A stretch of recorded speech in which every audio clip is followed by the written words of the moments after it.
Pak Jokowi pengen pindahin ibu kota, gitu ya. Saya tahu banyak bapak ibu mendoakan saya. Amin.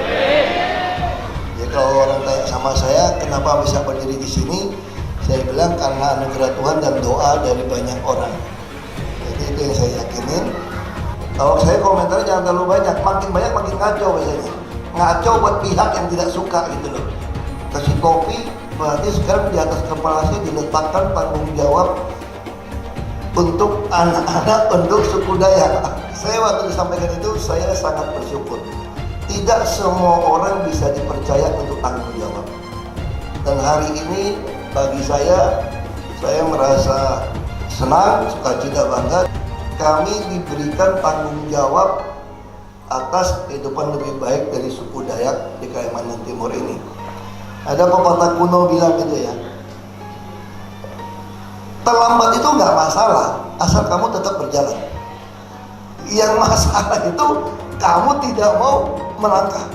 Selama kita masih melangkah, walaupun langkah kita lambat, cepat, satu hari juga nyampe. Basuki Cahayapurnama yang disebut orang tua kami Ahok, kami merasa Bapak sudah pulang ke kampung. Sehingga pada kesempatan ini kami seluruh masyarakat merasa sangat bersukacita. Kami percaya semangat kemerdekaan untuk membangun bangsa kita. Kami percaya Bapak Ahok tetap berjuang untuk bangsa kita. Pak Ahok juga salah satu pejabat terhebat di negeri. Itu doa kami Pak Ahok. Ahok Presiden! Lambang Ahok Presiden! Siapapun Nikowosi Silalahi itu adalah person yang kita cari. Nah tentu tujuan kami untuk melapornya adalah pertama kita untuk meredam kerusuhan masyarakat yang ada ditulis oleh saudara Niko Silalahi. Sampai mengatakan bahwa itu dibidik, ya tidaklah. Penyidik juga tentunya punya pertimbangan tertentu sehingga sampai dengan melakukan penahanan. Ya Bapak pengacara, bahkan kita harus terima kasih kepada Mabes Polri, polisi. Dengan dia diamankan, saya khawatir loh kalau dia di luar. Ngeri saya, mereka udah datang ke Jakarta kok. Apapun, Edi itu kader PKS loh, caleg loh. Cuma dia nggak jadi.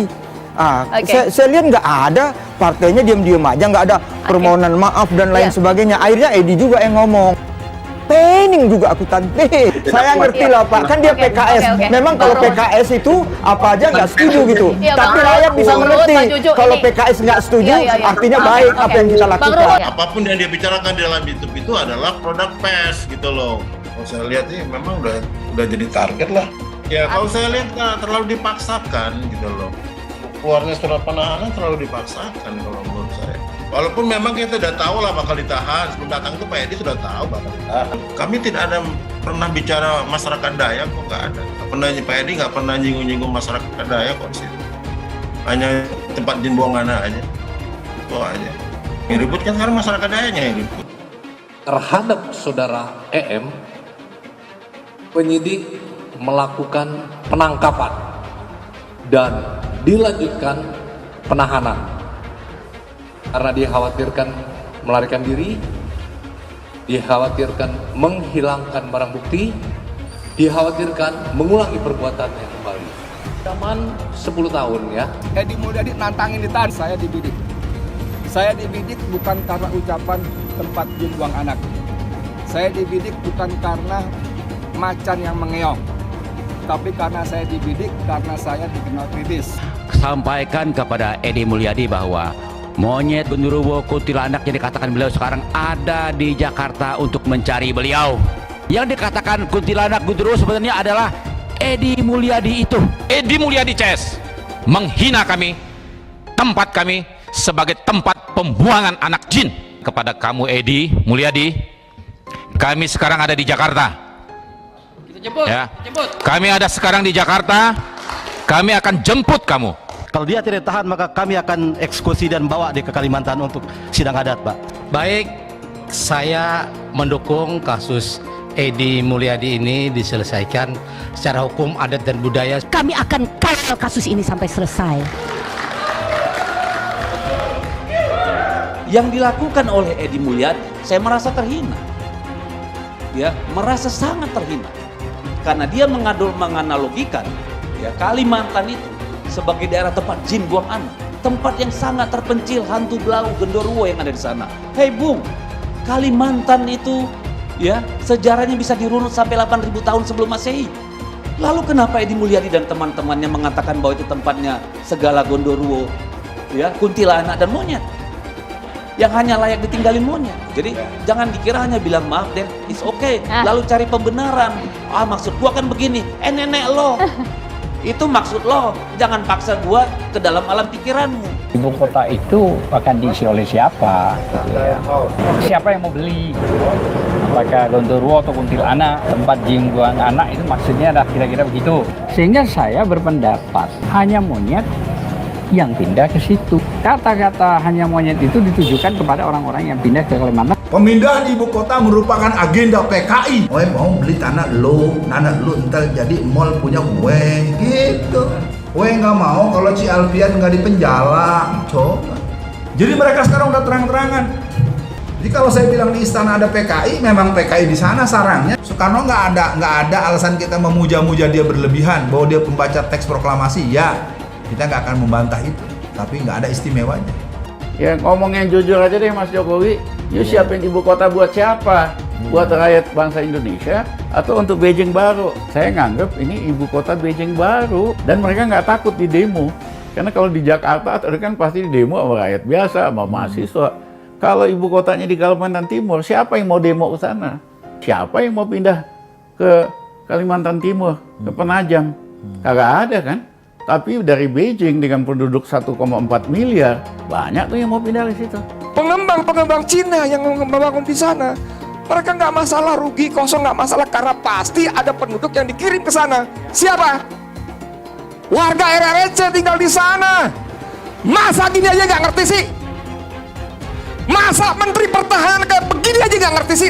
Menteri Pertahanan ini Jenderal Bintang 3, macan yang menjadi kayak mengeong, nggak ngerti begini aja. Gebleknya kelewatan gitu loh. Kalau saya bilang goblok nggak enak ya, saya nggak ngomong goblok ya, nggak ngomong goblok nih saya ngomong geblek. Halo Prabowo Subianto, kamu dengar suara saya? Masa itu nggak masuk dalam perhitungan kamu Menteri Pertahanan? Bahwa ibu kota baru kita ini adalah bagian dari transformasi besar-besaran yang ingin kita lakukan tersebut. Pembangunan ibu kota baru ini bukan semata-mata memindahkan fisik kantor-kantor pemerintahan. Ini harus dijadikan momentum untuk membangun sebuah kota yang sehat, kota yang efisien, kota yang produktif. Kenapa kita kok ada gerakan di sini kafir? Bahwa patung Garuda itu kafir. Itu dulu yang ditumpas oleh Nabi itu berhala. Patung burung Garuda. Orang tidak pakai cadar dibilang kafir. Orang kalau tidak begini dibilang kafir. Kalau tidak ikut sistem ini dibilang kafir. Kita semua harus melawan, bukan hanya pemerintah. Rakyat juga minta kita melawan, kita menindak. Halal haram demokrasi. Kita pakai dulu sementara sistem kafir ini. Orang bilang kafir mana bisa? Sementara kalau semuanya sudah baik, kita pakai sistem Islam, naik khalifah. Mencuri listrik. Ini dalil yang mengatakan boleh. Ingat baik-baik, kalau mau mencuri, pegang dalil. Negara yang tidak adil, kalau begitu boleh dicuri. Karena listrik ini diambil dari alam, maka itu milik Allah Subhanahu wa Ta'ala. Punya Allah, berarti milik bersama. Kita curi aja. Apa hukumnya berwisata ke tempat ibadah orang kafir? Contohnya Candi Borobudur. Hukumnya haram, karena itu termasuk persetujuan kepada peribadahan mereka. Kita nggak boleh datang ke situ kecuali untuk satu tujuan. Mau membubarkan orang yang lagi beribadah kepada selain Allah. Haram hukumnya masuk ke rumah ibadah orang lain. Haram. TV itu dikatakan para ulama haram. Maka usulan anak kepada antum-antum yang punya TV, buang tuh TV. Bahaya. Bagaimana hukumnya musik dulu kan? Saya katakan haram. Surah 26 ayat 31 ayat 6 dulu kan udah dibaca kan? Dari mana musik itu? Dari gereja. Musik bagian ibadah Kristen. Makanya sekarang mereka nyanyi Pak. Haleluya, puji Tuhan. Sorga. Kapan musik masuk Islam? Pernah nggak musik mualaf? Itu permainan syaitan. Itulah yang ditempelkan salib di belakang ambulan. Kalau masjid kita punya ambulan, balik dari sini ambil pilok. Pilok itu lambang yang ada di ambulan, ganti dengan bulan sabit. Orang kafir itu di neraka. Yang dimaksud patung Yesus Kristus, patung Brahma, Hindu Siwa, patung semua patung itu jadi bahan bakar di neraka. Nanti membakar orang yang menggambarnya. Buat apa tutupan jilbab kayak ninja? Tapi bulu kayak tadi keluar ngafin orang merasa diri paling Islam. Kok gampang amat jadi Islam? Pakai sorban, pakai selendang, ini terus jadi Islam. Ya, kalau cuma gitu nggak usah turun Nabi Muhammad. Ka'bah itu apa? Ka'bah patung, tembok. Batu hitam itu ya Allahnya orang Islam. Kenapa harus pergi ke Arab Saudi untuk mutar-mutar batu hitam itu? Bahkan kita kalau naik haji itu putar 7 kali. Sekali putar, cium itu batu hitam. Putar lagi sekali, cium batu hitam itu. Tidak ada masuk surga di dalam Islam itu. Lalu saya tunjukkan ayatnya. Quran surat Al-Ahqaf ayat 9. Jadi Nabi Muhammad tidak tahu apakah dia masuk surga atau tidak.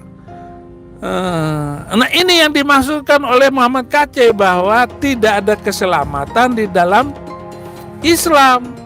Benar itu ada di dalam Al-Quran kok. Ayatnya ada bahwa Nabi Muhammad ketika sholat didatangi oleh jin dan mengerumuni ketika dia lagi sholat. Ayatnya ada. Orang Islam aja yang nggak tahu ayatnya di mana. Terus ada lagi pertanyaan, apa maksudnya bahwa Muhammad masuk neraka? Jadi Muhammad itu masuk neraka. Jelas saja karena Al-Quran juga bilang begitu.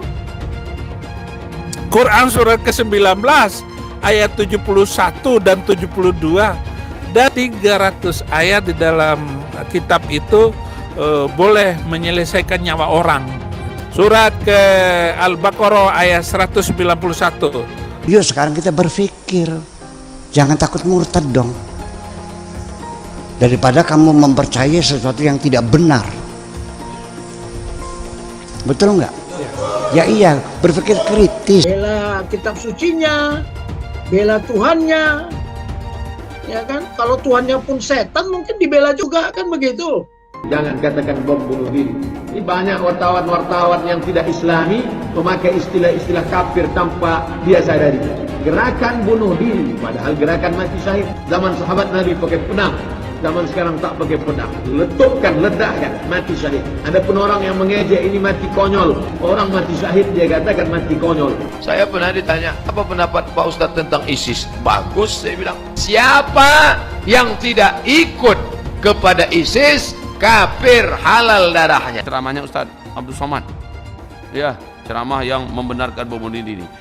Bom bunuh diri itu memang benar dalam Islam, dan ini mengamalkan surat Al-Anfal ayat yang ke-60. Orang Islam yang baik itu yang menjadi teroris. Buka Al-Anfal ayat 60. Kesibukan para lelaki yang masuk surga di surga adalah memecah perawan istri-istrinya. Perawan terus.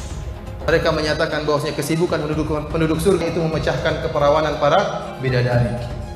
Ternyata ini kesibukan mereka. Bagaimana mereka tidak sibuk? Sementara bidadari yang Allah siapkan bagi mereka sangat luar biasa, indah, cantik dan moleknya. Salah satu nikmat yang ada dalam surga adalah pesta seks. Minta maaf, karena inilah yang kita tahan-tahan di dunia. Agama musuh besar Pancasila. Indonesia itu harus memisahkan antara agama dan negara. Agama dan negara kalau dicampur aduk, maka dua-duanya akan mundur. Kalau negara ingin maju harus dipisahkan dari agama. Mana lebih bagus Pancasila sama Al-Quran? Gitu kan? Sekarang saya mau tanya ini semua. Yang berjuang di abad 20 itu Nabi yang mulia Muhammad apa Insinyur Soekarno untuk kemerdekaan? Saya minta jawaban. Di abad 20 yang berjuang untuk kemerdekaan itu Nabi yang mulia Muhammad atau Insinyur Soekarno? Ayo jawab, nggak ada yang berani. Saya bukan mengatakan Bible Kristen fiksi. Bible Kristen itu palsu. Biar jenderal 100 bintang. Kalau kafir kau ke neraka. Tidak ada urusan. Kepenuhan Roh Kudus. Roh Kudus. Lapor lagi Roh Kudus. Lapor Yahya Waloni bilang Roh Kudus. Lapor. Dongeng tambah tahyul sama dengan omong kosong. Makanya di situ judulnya Matius, Markus, Lukas, Stefanus, Tetanus, Spiritus, Captikus. Pancasila Soekarno, ketuhanan ada di pantat. Anak Tuhan dari mana? Kalau Yesus anak Tuhan, bidangnya siapa?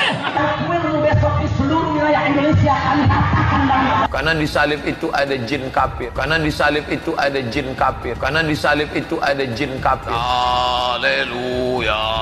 Kepalanya ke kiri apa ke kanan? Kepalanya ke kiri apa ke kanan? Kita percaya salib itu lambang mulia, bukan jin. Kok ketawa? Aku nggak nyindir siapa-siapa loh. Tidak benar. Saya ulangi, tidak benar bahwa Nabi Muhammad sudah dapat jaminan surga. Nabi Muhammad tidak dijamin masuk surga. Islam masih jauh dari kesempurnaan. Jangan sok Islami lah. Hindarin tuduhan kafir ini semuanya. Arab itu kalau tidak ada Ka'bah nggak punya kehormatan. Bangsa yang nggak punya budaya, bangsa yang tidak melahirkan intelektual. Siapa coba intelektual Islam dari Arab? Tidak ada. Lihat Islam yang ada nih sekarang nih, pengen saya mau muntah kok lihatnya. Sudah nggak ada enaknya. Agama mempersulit orang. Tidak ada ayatnya Muhammad masuk surga. Muhammad sendiri dikerumuni jin. Ada ayatnya Muhammad dikerumuni jin. Muhammad itu dekat dengan jin. Pokoknya saya bongkar budal badil. Kitab karangan manusia, kitab dongeng Arab kita bongkar. Ayo nyadar bangsa Indonesia. Nyadar ya, tidak ada apa-apanya Muhammad bin Abdullah itu. Jelas ya ayatnya. Muhammad ini dekat dengan jin. Saya nggak pernah mundur untuk kebenaran, keadilan, kejujuran dan peri kemanusiaan. Gue nggak pernah mundur. Dan gue nggak pernah takut juga sama lu. Siapapun yang rasis, gue akan hadapin. Karena rasis itu tidak berperi kemanusiaan. Sama saya ditanya dulu kan, kamu nyesel nggak statement kamu di Pulau Seribu sehingga masih masuk penjara? Tidak pernah nyesel. Karena saya mengatakan kebenaran. Hai teman-teman, saya mau memperlihatkan transaksi saya hari ini lakukan trading. Ini bukti transaksi saya untung $4.500 US, itu sekitar 68 juta rupiah. Semua keuntungan bisa saya dapatkan dengan fasilitas copy trading. Kalau saya bisa, kalian juga bisa guys. Oke, itu yang mau saya tunjukkan. Like video ini sekarang juga dan gunakan link di kolom deskripsi, maka kalian berhak dapat bonus kalian. Promo ini ada masa waktunya, jadi jangan ketinggalan. Bukan cuma itu saja, transaksi tidak dikenakan fee, baik itu investasi saham, trading forex, komoditas, bitcoin, dan lainnya. Kalian bisa melakukan transaksi berapa kali pun atau unlimited trading. Dan tidak ada fee sama sekali. Jika transaksi di tempat lain sudah berapa fee-nya. Setelah menonton video ini, ayo mendaftar sekuritas hari ini, gratis dan tidak ada minimal deposit. Pastikan kalian menggunakan link di kolom deskripsi untuk mendapatkan welcome bonus. Bukan cuma itu, kalian akan dapat kelas trading online gratis senilai 3 juta rupiah atau $200 jika kalian deposit di bulan ini. Selamat menonton guys, enjoy! Hai semua, dengan saya Jonas Leong. Terima kasih banyak buat kalian, penonton setia yang selalu menonton di channel ini. Saya secara personal sangat menghargai waktu kalian. Dan saya sudah menganggap kalian sebagai family karena kalian selalu support di channel ini. Bagi kalian yang selalu menuliskan opini kalian di kolom komen, saya baca komen kalian satu persatu. Saya baca komen kalian untuk mengetahui opini kalian, tanggapan kalian, dan masukan kalian sangat berguna untuk video selanjutnya. Terima kasih banyak buat kalian yang selalu menekan tombol like di awal video. Video seperti ini membutuhkan waktu dan juga research. Dan ini semua gratis untuk kalian. Jadi pastikan kalian menekan tombol like-nya supaya saya mengetahui kalian menyukai konten yang saya bagikan. Sebagai kita warga masyarakat Indonesia yang memiliki semangat, maka kita berkenan mengucapkan salam kemerdekaan itu merdeka. Saya hormati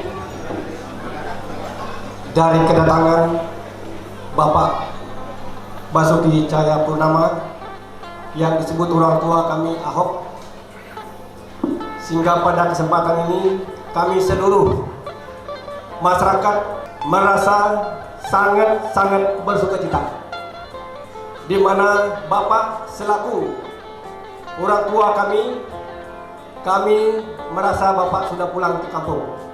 Banyak orang tua kami menangis mau ketemu dengan Bapak. Saya mendengar ada apa ini, saya katakan kami mau ketemu dengan Bapak Ahok. Seluruhnya merasa merdeka karena Bapak pada hari ini Tuhan sudah mengirim Bapak untuk bertemu dengan warga masyarakat. Maka kami percaya semangat kemerdekaan untuk membangun bangsa kita. Kami percaya Bapak Ahok tetap berjuang untuk bangsa kita. Yang seharusnya tadi hujan sudah gelap, hujan itu bisa digeserkan dari tempat ini sehingga Bapak Ahok bisa masuk di dalam keadaan baik, tenang di dalam ruangan ini. Itu merupakan satu bukti Tuhan menyertai kita di dalam segala hal. Pak Ahok juga salah satu pejabat terlevel di negeri.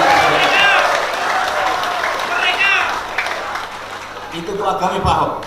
Ahok Presiden. Ahok Presiden. Semua warga sudah menyambut dan sudah berdoa. Namun semuanya itu adalah kehendak Tuhan. Selamat datang kami sampaikan kepada Pak Ahok, dan di dalam acara ini juga kami mohon kesediaan Bapak untuk menyampaikan kesan dan kesan.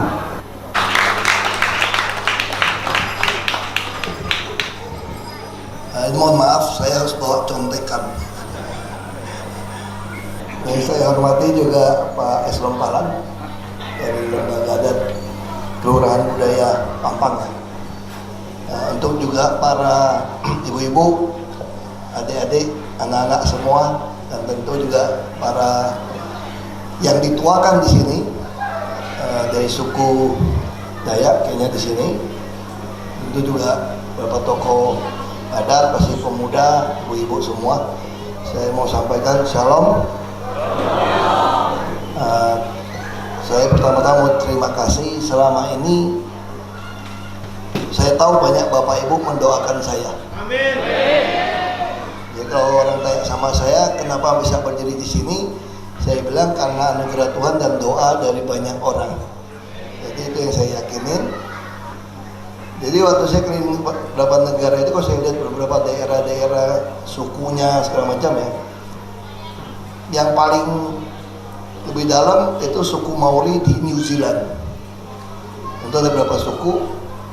Nah saya jangan salah tulis, nanti salah lagi, nanti Dupes marah sama saya. Tapi saya akuin gitu ya, saya katakan budaya kita sebetulnya tuh jauh lebih kaya, lebih berwarna dibandingkan luar negeri sebetulnya. Tapi masalah kita tuh selalu infrastruktur. Jadi kalau di sana tuh dibangunin betul semua. Nah saya bukan kompor ya, jangan kompor meleduk lagi. Saya berpikir di sini tentu yang dari dulu selalu sama adalah tidak memanfaatkan alam dengan baik. Sebetulnya kalau kita mempunyai hutan lindung atau hutan apapun ya, hutan adat, itu kan bisa dikelola dengan baik. Itu tempat wisata yang paling baik. Wisata hutan segala macam, sehingga kita bisa memperkenalkan budaya Dayak dengan baik. Cara berburu, cara hidup, itu di luar negeri dipelihara. Bahkan kami sampai di Norwegia, itu yang namanya orang-orang Viking ya, Viking udah kayak gitu. Itu dibuat kampungnya tuh. Gimana cara mana, gimana cara nombak, itu tempat wisata yang sangat baik. Waktu saya bayangkan, wah kita di Kalimantan Dayak lebih seru sebetulnya kalau kita pikirkan. Nah ini kalau ada hutan disediakan untuk ini, saya kira belum terlambat. Walaupun sebetulnya kalau dari pesawat, hutan Kalimantan itu hampir nggak ada sebetulnya. Bukit Soeharto saja sudah lama isunya. Apalagi ditambah dengan lubang-lubang bekas tambang ya. Ini sama kasusnya dengan Bangka Belitung juga. Nah saya nggak mau komentari lah, nanti ada yang keki, ada yang panas kuping lagi sama saya. Kita bisa sediakan satu hutan yang besar, kayak hutan lindung, tapi itu bisa dimanfaatkan untuk wisata, untuk budaya Dayak. Jadi kita harus kembangkan wisata sehingga penghasilan ini lebih baik. Karena memang kita memang lebih suka, orang sekarang lebih suka balik ke hutang gitu. Ini kalau tanya saya komentar. Kalau saya komentarnya jangan terlalu banyak, makin banyak makin ngaco biasanya. Ngaco buat pihak yang tidak suka gitu loh. Jika ngomongnya yang makin lama makin repot saya. Kasih topi berarti sekarang di atas kepala saya diletakkan tanggung jawab untuk anak-anak, untuk suku Dayak.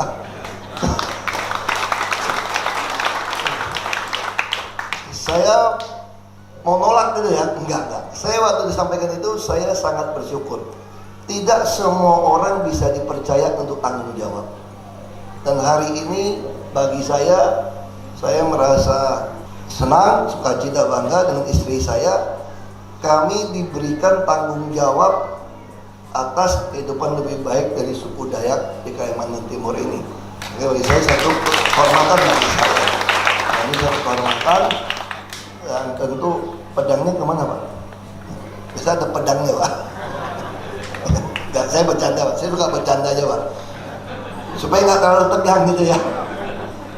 Nah saya tentu harapkan silaturahim kita tidak putus di sini ya, tapi dari hubungan. Nanti kita coba pikirkan apa yang bisa kita lakukan, khususnya untuk daerah Kalimantan Timur, semua untuk Kalimantan Timur.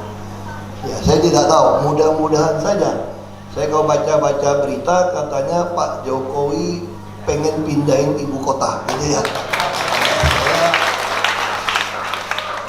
Nah kalau di Kalimantan Timur, saya kira tentu kita harus memperjuangkan ada satu hutan yang dilestarikan untuk kepentingan budaya dan kehidupan, model kehidupan suku Dayak Kenya ini seperti apa.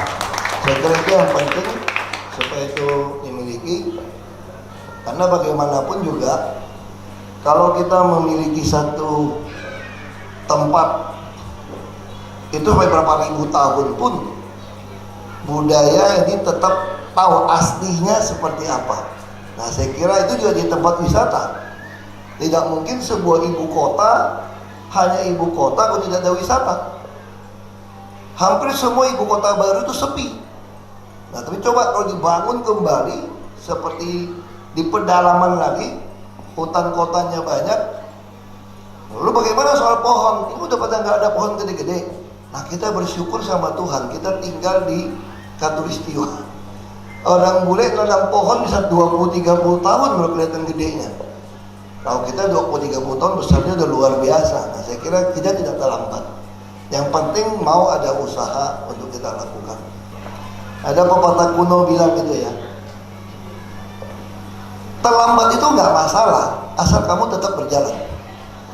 Yang masalah itu kamu tidak mau melangkah. Selama kita masih melangkah, walaupun langkah kita lambat, cepat satu hari juga nyampe. Kira-kira itu. Nah, sekali lagi terima kasih. Saya harapkan Bapak Ibu semua yang ada di sini selalu memiliki damai sejahtera Allah dan sukacita di dalam hati dan pikiran Bapak Ibu. Terima kasih. Bisa membandingkan apple to apple ya. Karena masalahnya berbeda dan yang melakukan juga berbeda dalam artian kalau Pak Arteria kan mengucapkannya di forum resmi di DPR, otomatis akan terikat juga dengan aturan-aturan yang berlaku di DPR. Nah berbeda dengan Pak Edi di luar, kemudian menyampaikan, kemudian ada reaksi publik. Pak Arteria sudah langsung meminta maaf, mengklarifikasi dan menjelaskan atas ucapannya itu. Nah dalam hal ini kami dari Kompolnas sudah melakukan pengecekan untuk Pak Edi. Kalau sampai mengatakan bahwa itu dibidik, ya tidaklah. Mendengar keterangan ahli, ketika sudah cukup bukti maka akan dinaikkan ke penyidikan, penetapan tersangka. Kemudian sudah dipanggil sekali tidak datang, kemudian kirim panggilan kedua. Nah akhirnya yang bersangkutan datang. Nah ini tentunya prosesnya tidak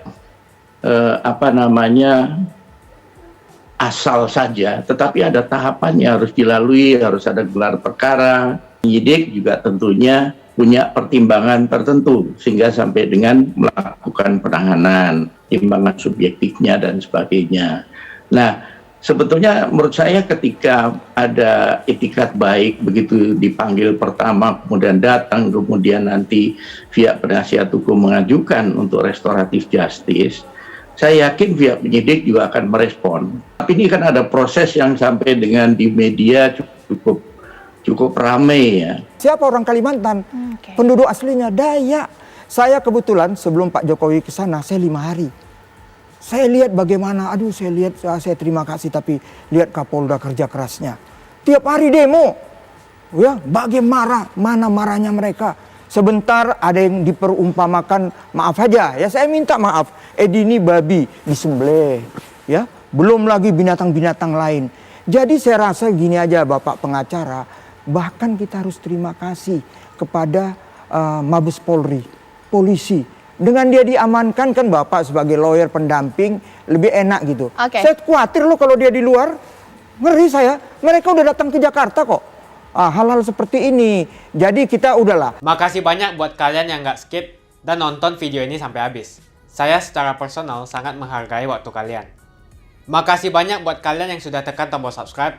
Dan makasih banyak buat kalian yang sudah tekan tombol loncengnya. Jangan lupa bagikan informasi ini ke teman atau family Anda. Mungkin teman atau family Anda membutuhkan investasi ini. Oke guys, sekian dulu dari saya. Jangan lupa follow Instagram saya di @johannesleongofficial untuk kata-kata motivasi setiap harinya. Bagi kalian yang termotivasi nonton video ini, ayo like video ini dan subscribe di channel ini. Dan buat kalian yang sudah subscribe di channel ini, jangan lupa tekan tombol loncengnya supaya kalian mendapatkan notifikasi setiap kali saya upload video. Hai teman-teman, terima kasih banyak buat kalian yang sudah menekan tombol join atau sudah bergabung di channel YouTube Jonas Leong. Ini adalah salah satu fitur dari YouTube di mana kalian bisa mensupport channel Jonas Leong untuk lebih semangat membuat konten-konten lainnya. Apa kelebihan ketika kalian join membernya Jonas Leong? Yang pertama, kalian akan mendapatkan badge atau tanda khusus untuk kalian semua, seperti ini. Kita mulai dari new member, 1 bulan, 2 bulan, 6 bulan, 1 tahun, dan juga 2 tahun. Jadi semakin lama kalian berlangganan dengan membershipnya Jonas Leong, maka base Anda akan berevolusi menjadi lebih bagus dan menjadi lebih baik lagi. Yang kedua, kalian bisa menggunakan banyak emoticon yang bisa Anda pakai, seperti ini. Jadi kalian bisa berekspresi menggunakan emoticon yang sudah saya sesuaikan untuk kalian semua pendukung Jonas Leong. Tentu saja ada perbedaan antara orang yang belum membership dan sudah. Dari segi tampilan nama yang di-highlight dan juga logo di samping nama ketika Anda komen. Dan juga komen kalian akan lebih sering saya reply dan juga akan saya pin atau feature di setiap video. Buat kalian yang tidak bisa ikutan atau bergabung membership, tidak masalah. Karena dengan Anda menonton dan juga subscribe channel YouTube Jonas Leong, dengan cara like dan juga komen channel YouTube Jonas Leong, itu sudah cukup untuk mensupport channel Jonas Leong. Ini adalah feature di mana kalian ingin mensupport channel YouTube Jonas Leong secara lebih lagi. Oke teman-teman, terima kasih banyak untuk support yang kalian berikan kepada channel YouTube Jonas Leong. Dan saya akan jumpa kalian di video selanjutnya.